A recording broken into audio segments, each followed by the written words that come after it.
Breaking news, man সিটির জন্য রদ্রিগোকে কেনার দরজা এখন উন্মুক্ত। বিস্তারিত দেখুন পুরো ভিডিওতে। দর্শক, কিলিয়ান এমবাপ্পে যখন রিয়াল মাদ্রিদে যোগ দেন তখন থেকে ক্লাবটিতে ব্রাজিলিয়ান তারকা রদ্রিগোর ভবিষ্যৎ নিয়ে শঙ্কা দেখা দেয়। কদিন আগেও তার রিয়াল ছাড়ার গুঞ্জন চাউর হয়েছিল। এর আগে গত বছরের ডিসেম্বরেও রদ্রিগোকে আকর্ষণীয় প্রস্তাব দিয়েছিল ম্যানচেস্টার সিটি, তবে রিয়াল তখন তাকে ছাড়তে রাজি হয়নি।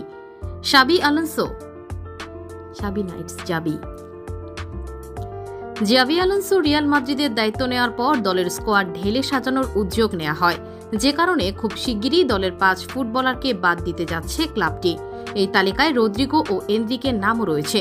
এদিকে নতুন মৌসুমে নতুন রূপে মাঠে নামতে যাচ্ছে ম্যানচেস্টার সিটি, তবে ক্লাবটিতে সাভিনহার ভবিষ্যৎ অনিশ্চিত। অন্যদিকে নতুন খেলোয়াড়ও যুক্ত করেছে ম্যান সিটি। এবার সিটির জন্য রদ্রিগোকে কেনার দুয়ার উন্মুক্ত। গ্রিলিশ ও সাভিনো ক্লাব ছাড়তে পারেন খুব শিগগিরই। সংবাদ মাধ্যমের দাবি, গ্রিলিশ যোগ দিতে যাচ্ছেন এভারটনে।